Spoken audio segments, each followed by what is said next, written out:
হেলিপ্যাডের পাশেই ছোট ছোট খাবারের দোকান, পাহাড়ি ঠান্ডা বাতাস, গরম খাবারের গন্ধ আর এক কাপ চা।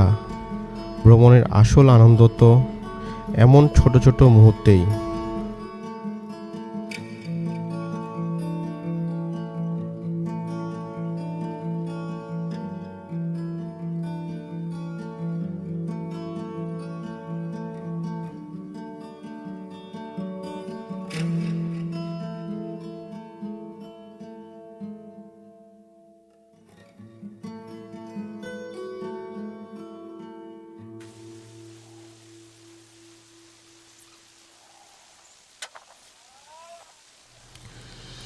কয়েক ঘন্টা আগে এখানে ছিল মানুষের কোলাহল,